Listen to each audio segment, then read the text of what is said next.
Okay, cool. Because, hello. I mean, I'm not saying let's, blow it out of the water, but let's be reasonable. That's all. That's all I'm saying. That's all I'm saying. You feel me? Yep. So if you watch Leverage as many times as I have, then that would have been funny to you. You feel me, bro? I'm trying to remember the reference. It's been a while. It's all right. So, shall we... Recording in progress. So we are not dallying. We are starting an episode. Let's absolutely do the thing to the thing. Okay. This is the Techno Buffet podcast, episode number 573, recorded Thursday, February 3rd, 2022, in 5, 4, 3, 2, and 1.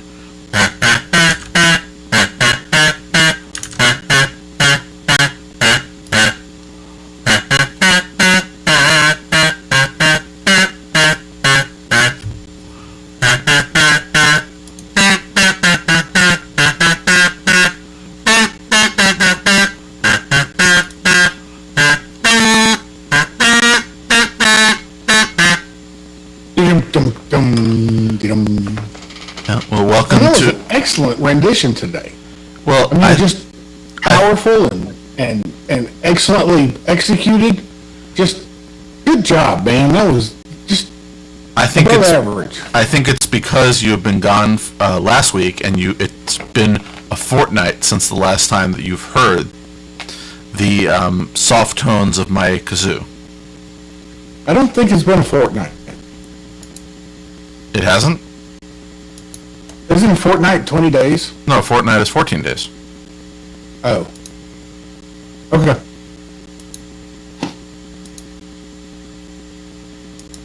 You're I'll correct it. Okay. So you visited the beautiful city of Vancouver? I did.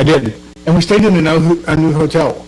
When I go up there, I normally stay in the Doubletree, which has the most amazing cookies, right? They're like these oatmeal raisin cookies, and they're always warm, like they just came out of the oven.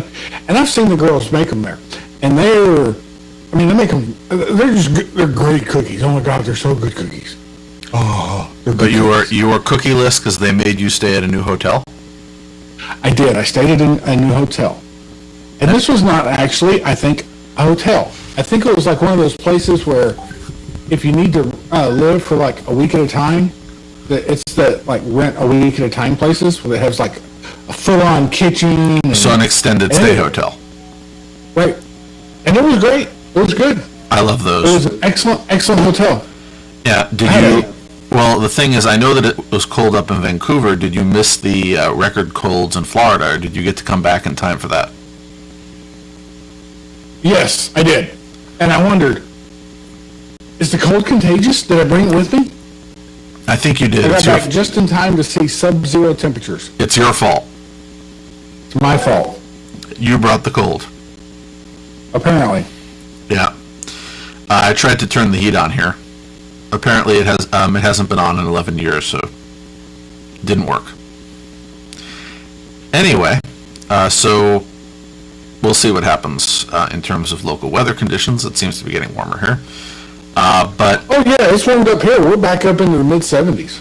Yeah, but I have a question for you, Jerry. Did you take your iOS device on your trip? I did. So now I'm looking for a name for the Jerry Talks About iOS segment of this program. But since I don't have a name yet, this is where Jerry talks about iOS. I don't have a whole lot to say other than I am extremely impressed with the battery life on the phone.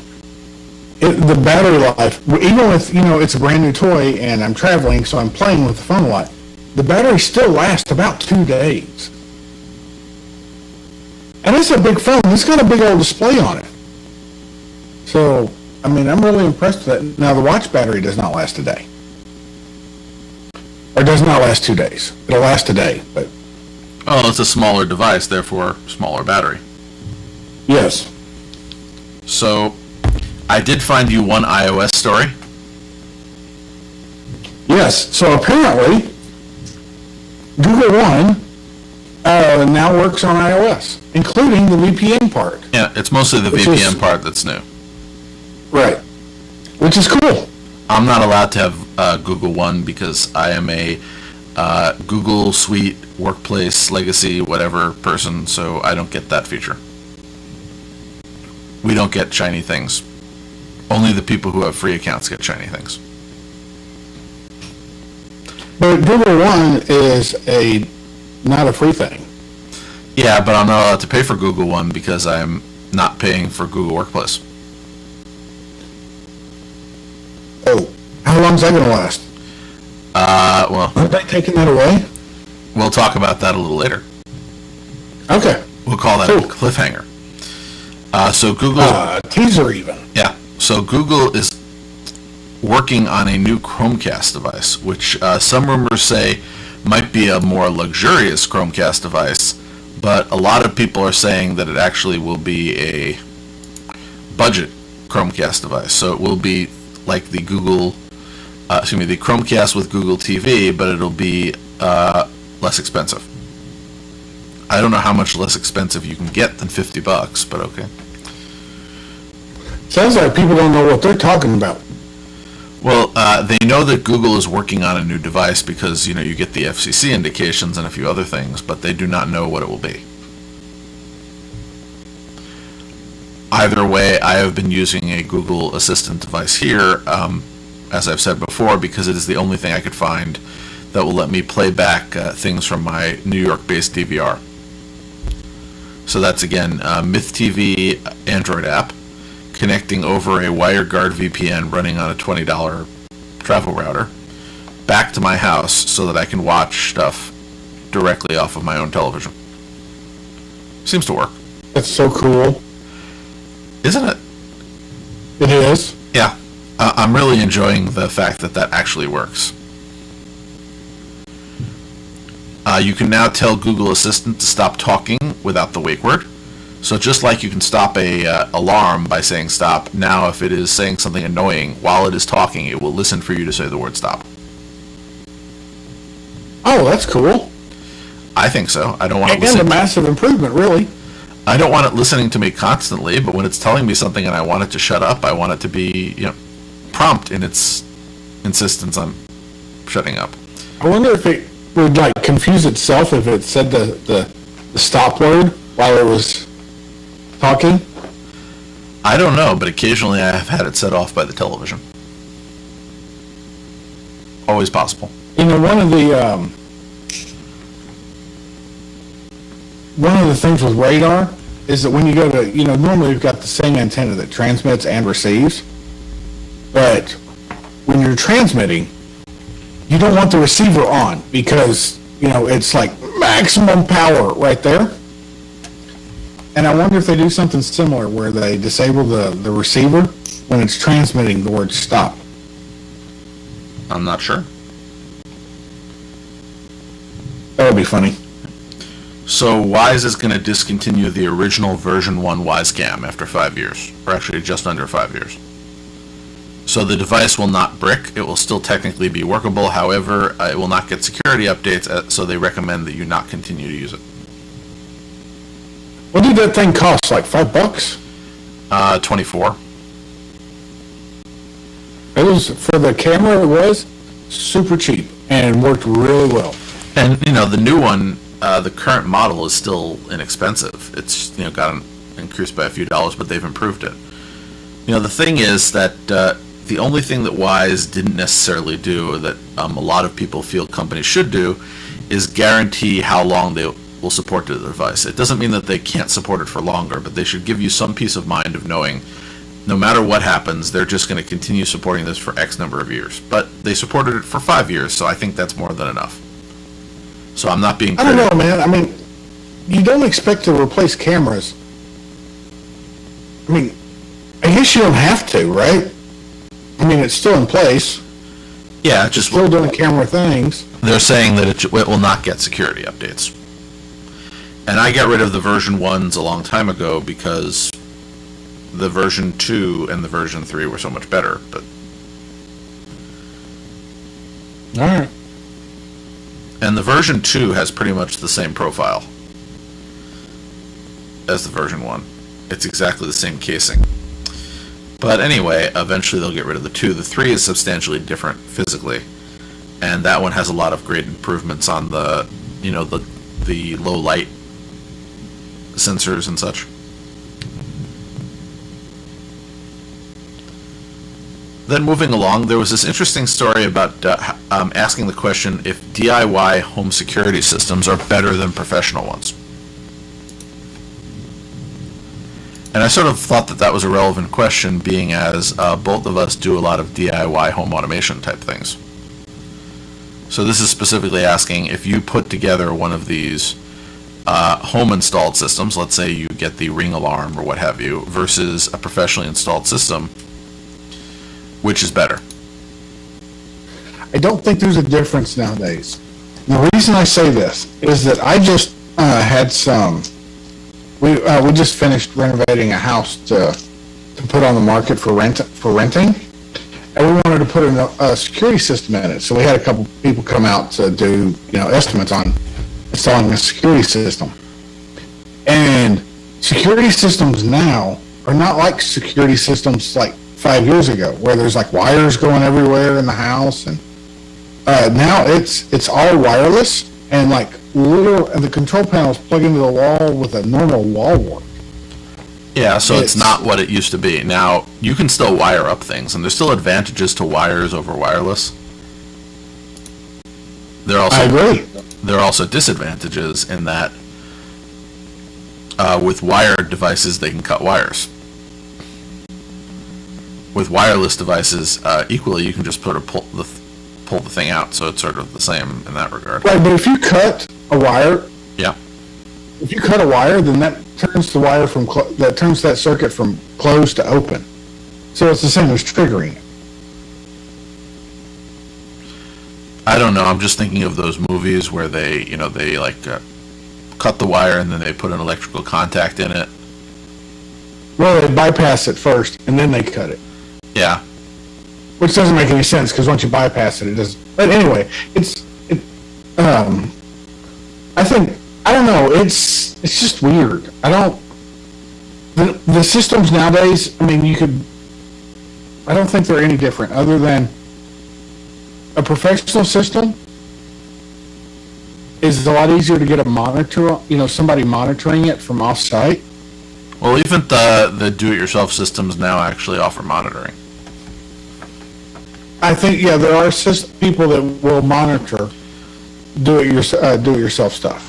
Yeah, and again, the only thing that you could say, and I'm going to say this with sort of a grain of salt, is that if it's professionally installed, then it's hopefully done right, in that you as a do-it-yourselfer could either create a really good system that's better than any professional one, or if you don't know what you're doing and the professional knows what they're doing, they could do a better job. I'm saying that because I've seen I'm thinking of the cable companies, people who work for them who don't seem to know what the heck they're doing, and just install things in an insane way. So I don't know if the security people are any more competent. And again, like any business, I assume some are not. Well, I would expect that a professional security system might do a better job of not missing things. Like, you spend you install your own security system. You've got sensors on every window. You've got a nice keypad. You've got it hooked up into your phone. And then like 6 months down the line, you realize, oh, I don't have a sensor on the back door. Because you forgot it. A professional system is probably going to have a checklist to prevent that. Yeah.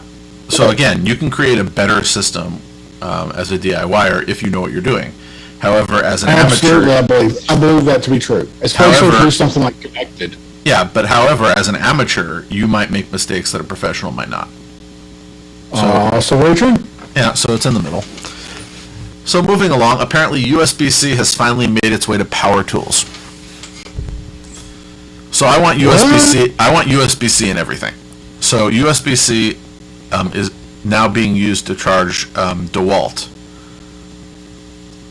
and apparently Ryobi is also doing it. So, just looking here, Ryobi has introduced a new USB lithium series of tools using a 2 amp removable battery with a USB Type-C port for charging. So you don't need a custom dock to charge up the batteries.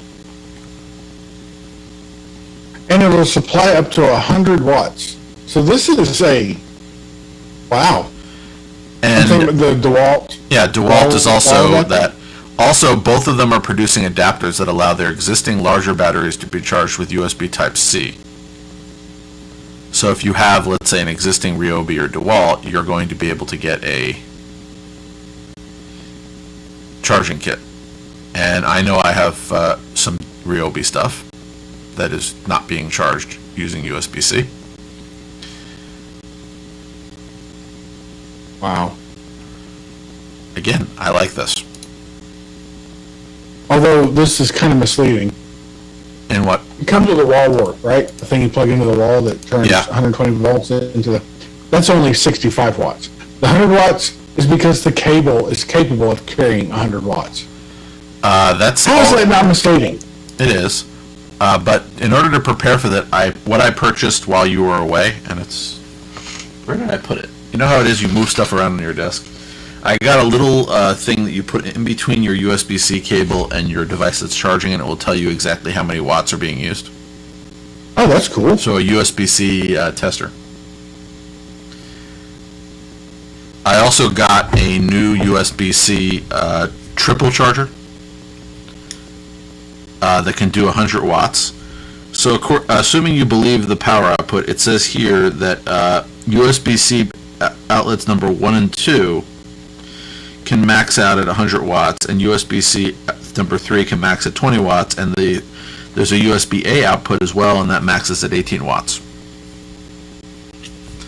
And it fits in my hand. Wow, cool. Yeah. I'm looking forward to when the extension cord accessory arrives from China. I always find those folding prongs drive me crazy. But anyway, it was a good deal.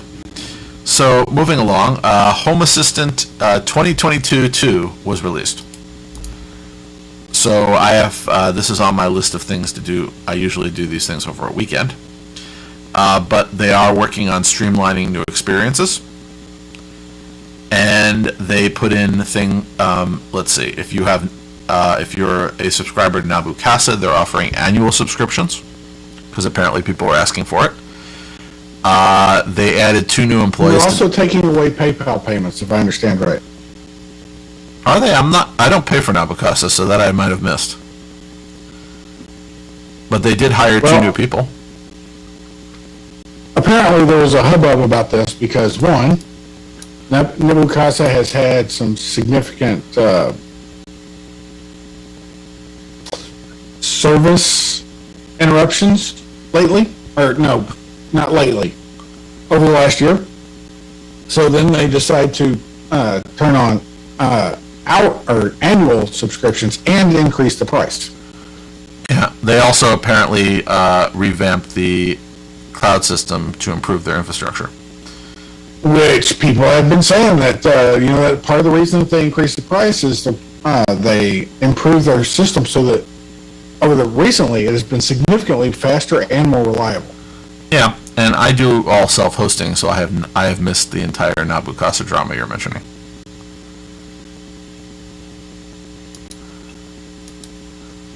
I do too. Well, you also have the fact that Nabu Casa, even if you don't need it and you pay for it, is being used to hire developers who work on Home Assistant all day.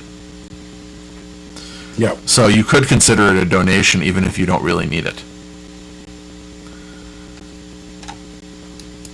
So one way or the other.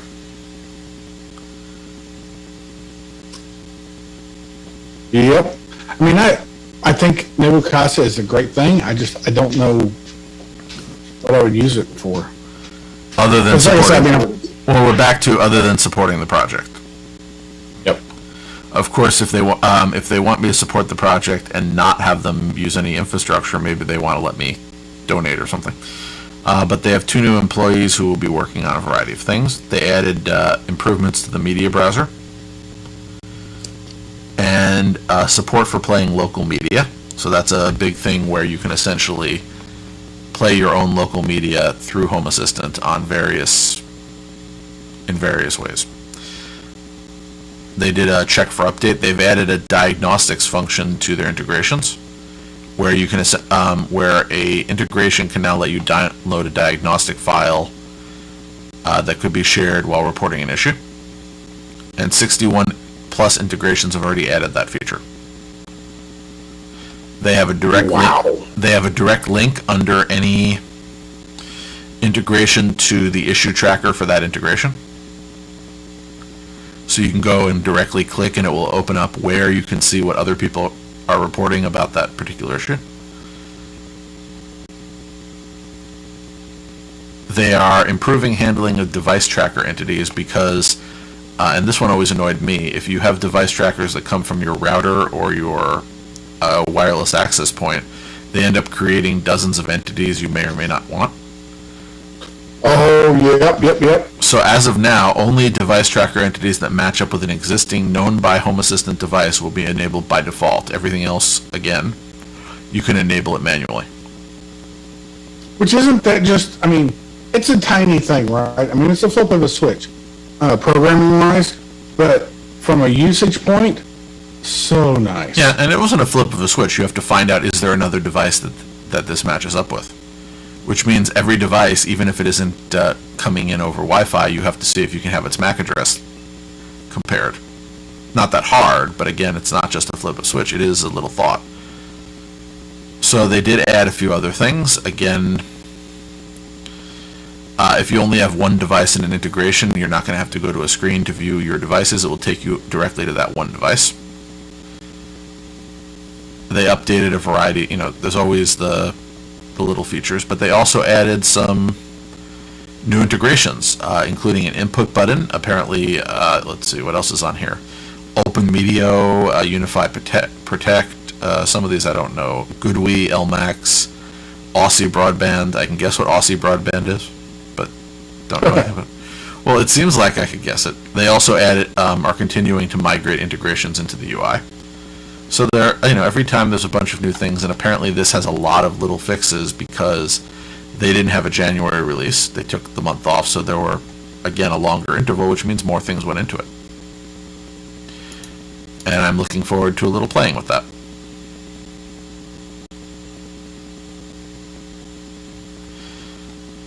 Moving along, Chromebook and tablet shipments are apparently dropping worldwide. So as we move on the tail end of people starting to experiment with working at home, I guess people are moving on to not buying as many tablet and Chromebooks, which they were during the pandemic. Maybe they need more or less mobility than they used to because they move less. Well, more, I'd say less mobility and more power. I'm not going to say, I have a Chromebook. It is a good, I need to go somewhere for a little while device, or I want to sit on the couch for a little while, but when I really want to work, I need something a little more beefy. I had this problem at work. So my employer issued me a laptop, I think in 2016, 2017, and has not issued me a new one since.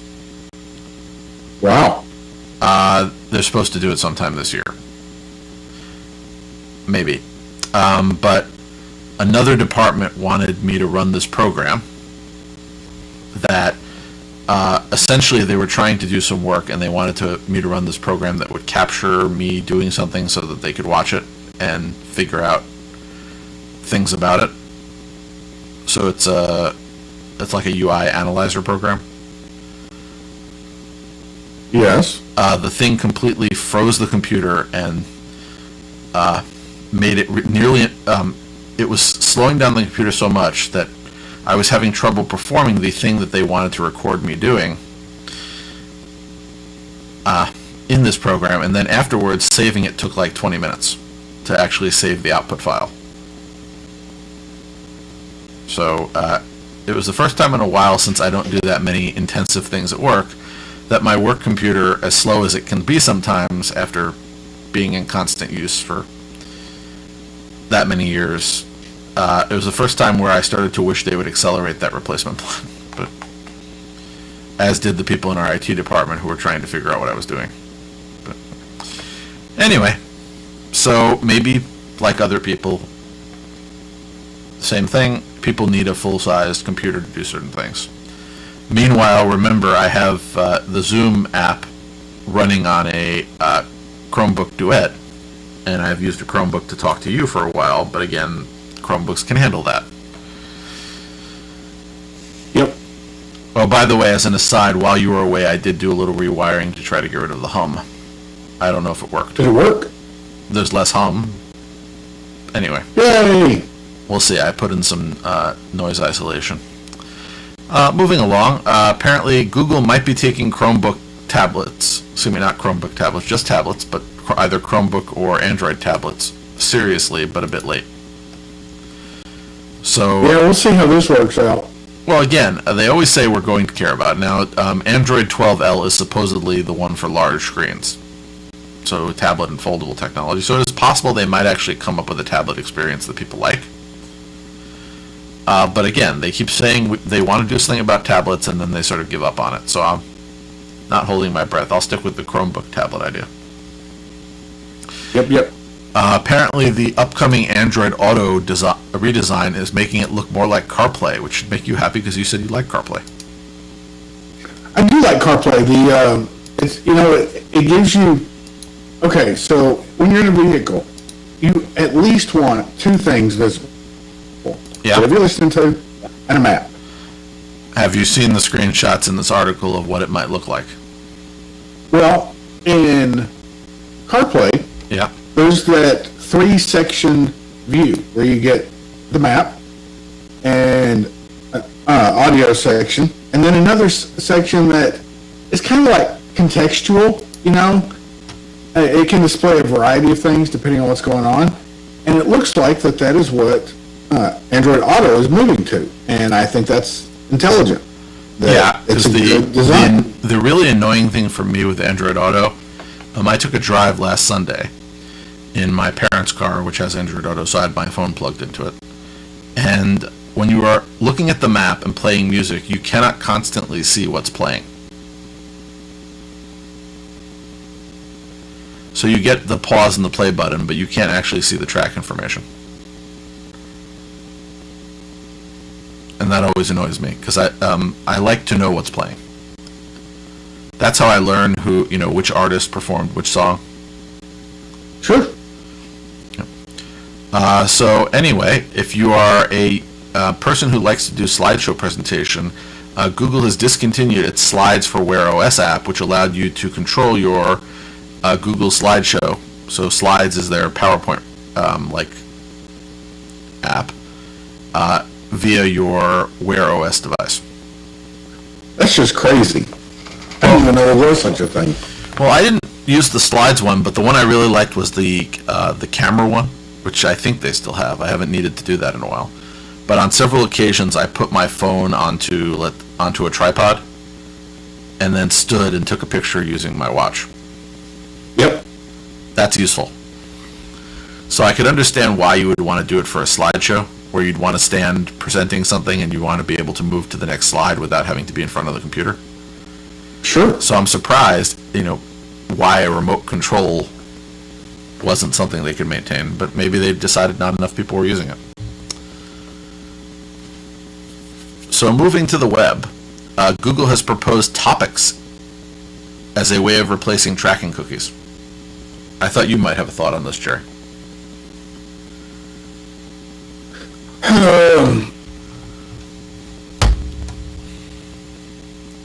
I don't get it. I get it. They're saying that instead of us as advertising individuals tracking you and then learning about you, what we're going to do is we're going to make a way for us to know what you're interested in as opposed to who you are. So your browser would determine what you are interested in based on what you've been up to, and that's what they would share with sites, so they could show meaningful advertisement. So in theory, you could go into some sort of interface in your browser and say, these are the things I'm interested in that you can share with advertisers. Yeah, we'll see. Well, again, by putting it in the browser, there's a bit more control over it. And you could always, again, since it's in the browser could always have a setting to not share anything. Or what have you. But, I'm just worried because all these automated recommendation systems are don't really get me. As in, they don't seem to understand what it, whenever you look at what assumptions they've made against me, they're usually wrong. But anyway, I wouldn't mind the opportunity to tell it, this is what I like, show me ads for that. If you show me ads for interesting technology, I might buy it. Yeah. How do you think I got this 4-port 3 Usbc charger that's sitting on my desk? Anyway. I have to stop buying Usbc chargers. I don't know why. That's one of my guilty pleasures for some reason. That's why you want everything to be USB-C. Why? Because I keep buying newer and better chargers? Yep. Yep. Anyway, the Google registry has launched the .day TLD, which will allow organizations to bring attention to specific days. Okay. So you can get accessibility.day, freedom.day, which is the International Justice Mission, twos.day, rednose.day, sesame street.day. What happens when you go to sesame street.day? Oh, you get to the Sesame Workshop. Okay. Good. That's fine. Anyway, so yet another top-level domain.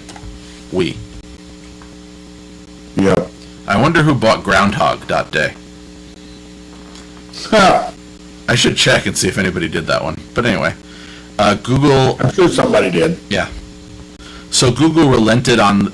remember I was complaining that the biggest issue with the legacy G Suite shutoff was they wouldn't let you migrate to a free account? Yes. They did two things. One that was that. So what they decided was that they were going to allow people to migrate and they would have a migration path. So it seems like, just to quote Ars Technica on the subject, apparently Google was surprised about how many people the change affected. By the way, they really should know how many people the change affected because they should have, I assume they ran some sort of report on how many people had these accounts. I would be surprised if they did not. Yeah, now, what I really think that they were surprised about is how many people were using it for family as opposed to business. So, for example, let's say you had one of these, you might be using it as a, with your domain, not as a business, but so that all the members of the Jones family would have a shared domain. So apparently, I spoke to a lot of people who were doing that they weren't really doing it for business purposes. They were doing it because they wanted a custom domain with all the Google features. Yeah. So again, apparently a lot of people did this for friends and family and other non-business uses. So that's apparently where I think they did underestimate it. That they didn't realize how many of those people there were, and they thought these were all people getting free business accounts.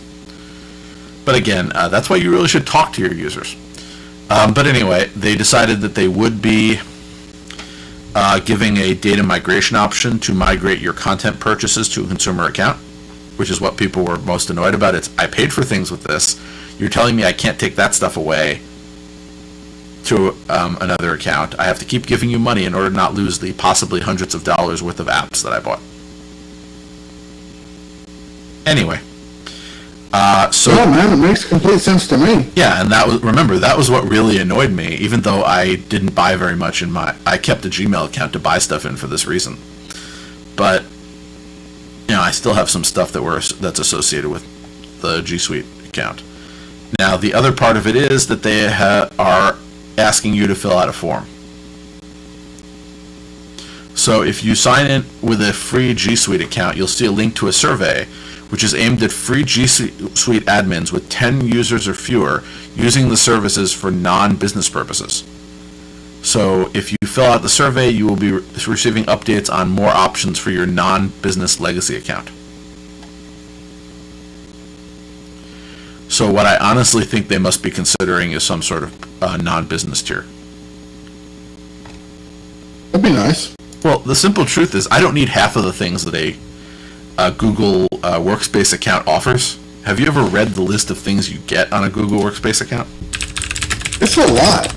Yeah, but I don't need them, and I don't want to pay for them if I don't need them. I just want, I want to, essentially, all I really wanted was a custom domain name and the Gmail experience. Yes. That's exactly right. And that's the unfortunate problem.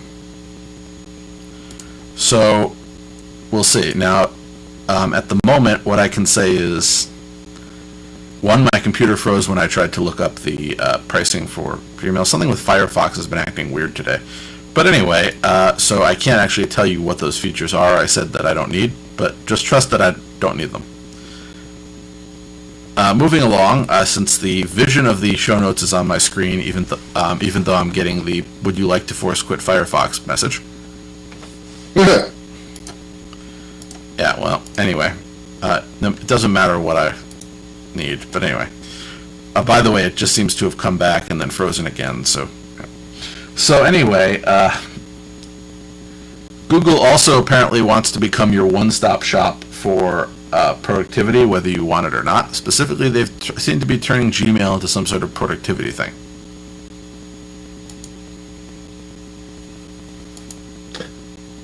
Because they're adding all of the things to it, which, as we just started using it for work, is actually kind of nice. Yeah, I'm going with the whether you want it or not. It seems like they're being a bit aggressive about it, which it happens. They're trying to sell a product. Of course, they're trying to sell a product, in some cases, to people who don't want the product. But, again, the reason why I'm willing to pay for my custom email, even though I could take it to a place that's much less expensive and get email there, is because I like some of the extra features. I just would like some more granularity about what I could choose. What I really want is a plan that gives me a lot of storage space, but not a lot of those work features that I'm never going to use.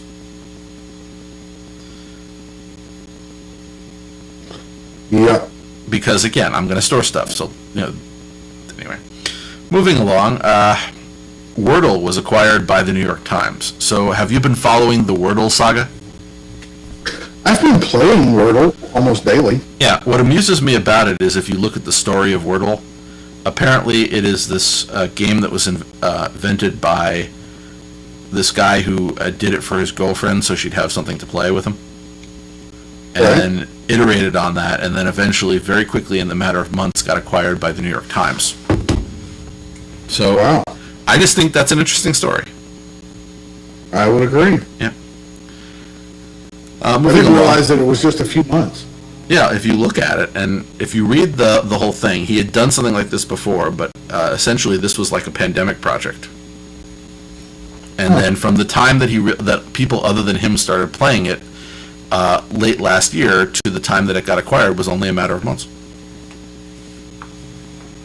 I believe it girlfriend. October. Well, there's the nice thing. The gift that you gave your girlfriend in the form of a game was loved by so many people that it is now part of the New York Times. And whether you have opinions on the journalist side of the New York Times house, their reputation for crosswords and puzzles, I think, is a non-controversial part of their business. In terms of people being thrilled with them. So, moving along to a few things on the legal side of things, apparently there is a bill that is advancing in the Senate that would bar self-preferencing from technology companies. So if a technology company has its own service, it will not be able to, in displaying information to people, show its own service over the services of other individuals if, again, they are running something where they show multiple services. So Google could not show YouTube videos before, say, Rumble videos. If they show both. If they show both. Well, again, if you are in a YouTube search engine, you are not required to show non-YouTube things. But if you are in, let's say, a search engine that claims it is searching everything, then you cannot go and say and show your stuff as if it was better than everybody else's.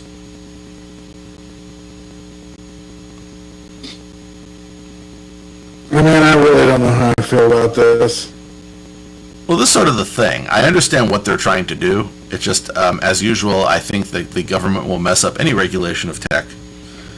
So, even if I understand the idea of saying that if you are a large company that you shouldn't, and you've started this subdivision that does something else, you shouldn't use it to put other companies out of business in that way. But anyway. Yeah, I know. But we're back to, I think the government will mess it up because I think they mess up pretty much everything they do when they're talking about technology. See, my problem is I don't think it'll be used to against big tech. I think it'll be used to protect big tech. And again, Because that's why I'm I'm saying cynical they never execute these things in a good way. It always turns out poorly. Moving along, a lawsuit has accused Google of tracking users even after they've turned off location history. It was an accident, Your Honor. And 4 states' attorneys general have sued Google over deceptive location tracking on Android, and have suggested that they use all sorts of tricks to make people think that they're doing things that they are not doing. Really? Say it isn't so. It's Yeah. hard to even believe. Yes, it disappoints me on a regular basis. What happened to Don't Be Evil? And finally, the FCC chair is planning a crackdown to block exclusive deals that limit ISP choices in apartment complexes. So this would be essentially where you go to an apartment and even though there are multiple providers in the neighborhood, your apartment has said you can only have one provider. Odd. So the and they've essentially signed an agreement that would prevent you from having any other. So I would agree that should be something. You rent an apartment, you should have the right to connect and do business with whichever company you want, and a company. I don't know, man, because realistically, the apartment system has to be getting a kickback, right? Well, They have to be getting paid by the ISP. Well, can I give you a different scenario? Okay. You know that I am currently in an apartment building in Florida, which I've mentioned to you. Okay. And I mentioned to you that the building has a contract with a provider, and they just recently dumped Comcast and switched over to Atlantic Broadband, which, by the way, I believe just renamed itself Breezeway or something like that. So the building has a contract to provide services to the building, which means as part of the building fees, you get television. Okay. With Comcast, it was just television. The new contract also includes internet. However, the way that the contract was structured, if you want to continue with Comcast, Comcast will service you in the building. So the fact that the building is no longer paying for Comcast and doesn't have an agreement with them doesn't mean that they can't be your provider. Also, AT&T is available in this building. So if somebody wanted it, it would be hooked up. However, why would you want to pay one of those two companies when you're already paying through the building to get Atlantic Broadband? Right, but my point is that for example, if Comcast is paying a 100 apartment building to only allow Comcast, then surely that is resulting in lower rent for the people in the apartment. Yeah. Because the owner, so in exchange for that exclusivity, they're getting cheaper rent. And I think that the reason why I mentioned this way was I think that that's a better way to, If an ISP wants to go and make money off of a building, then it's sign a contract for a bulk package where everybody's paying in, and in exchange for getting that many subscribers, there's a discount. That's the sort of thing that I think makes sense. Saying we're going to force all the people in your building to only work with one company, and that one company can charge whatever they want. That's what I think isn't really fair, because then you're essentially, because of where you live, you can't go. It's so rare in certain areas that you actually have a choice between more than one company. How many places can you think of where there's only one cable provider, or there's only one internet option? Oh, well, the vast majority of Jacksonville. Yeah, so my general point is, if there are two options in your neighborhood, you should be free to pit them against each other in your best interests. Now, in your example, what you're saying is that the apartment building has done that for you. But not necessarily to your advantage. Again, you're saying... No, it's kind of like you're getting a service. To me, it's kind of like... it's kind of like getting a cheaper Kindle for advertising. Yeah. You're getting cheaper rent because you're being locked into one provider. Now, I'm saying you're perfectly capable of finding another apartment and likely paying more for rent. And as I said, I see that the structuring it that way, I think, is unfair, and I am not against the FCC saying that you can't forbid people from wiring up your apartment for service. Now, again, and I would say that if people are willing to agree to the contract, that the government has no way of business sticking their nose in it. But you and I often disagree on such matters. Well, yeah, and remember, one of the reasons the government often gets involved in these things is that companies have entirely too much power to force choices on people. But that's neither here nor there. The company, no matter what little things the FCC does, companies will still have more power in the relationship. So, depressing as that is. Anyway, that sort of brings us towards the end of this particular week. I assume, Jerry, that you will once again be returning next week, and you are not going to Vancouver? That is correct. I will not be going to Vancouver anytime soon, I hope. Yeah. Also, my time in Florida has once again been held over. Oh, congratulations. Well, not really, because I'm supposed to be called for jury duty, and I have not received a notice. So as soon as I receive notice, since my mail is being forwarded here until next week, I will probably have to run up there and serve on a jury. Which, as I was telling you... Can't tell them, hey, I'm out of town, I'll go next week.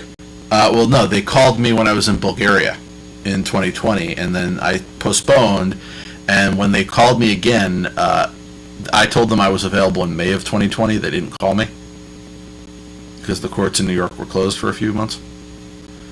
They called me in September, and they called me on the eve of let's just say, the most important religious holiday on the Jewish calendar. So I called them and explained that that's on the Jewish calendar. Sometimes? Not really.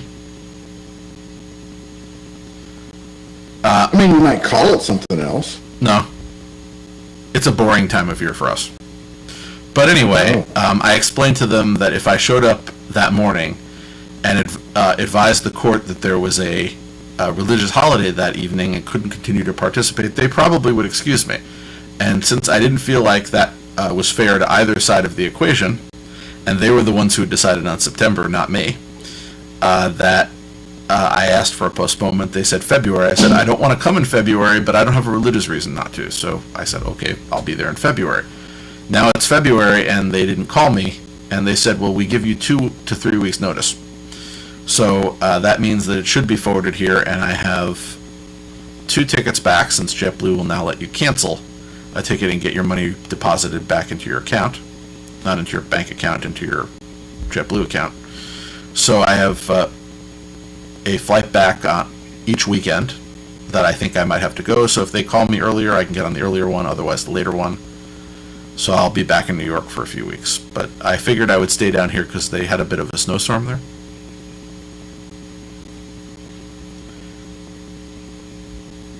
And I didn't want to shovel it.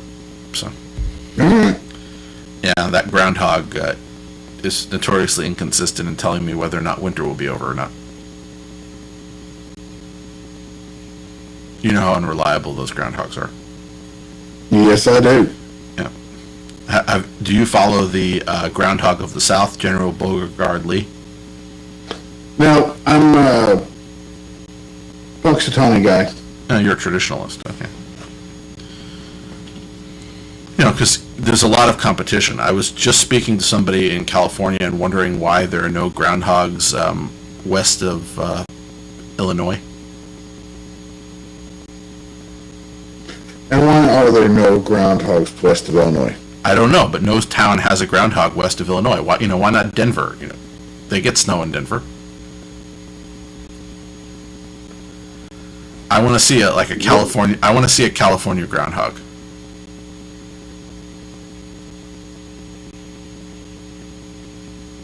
Interesting. Okay. Well, they have a Texas groundhog. Not sure why. Does anybody notice in Texas when it's no longer winter? Yes. With the The electricity can stay on. Yeah, I was saying with the exception of like last year, which was somewhat atypical. Wasn't that the first time it had happened to that degree in years? Degree. Anyway, that brings us to the end of this week. There is more to talk about. I wanted to talk to you, Jerry, about a few other things, but I know you told me that you had a hard stop here and we couldn't go over time, so I'll save those things Yes, for next sir. time. Alrighty. Glad to have you back. I missed you last week. I'm glad to be I back. had nothing to do on Thursday. It was very disappointing. So Oh. until then, I'm going to go figure out why Firefox keeps crashing. Alright, good luck. Goodbye. Goodbye. Recording stopped. Oh, Jerry, before I forget, I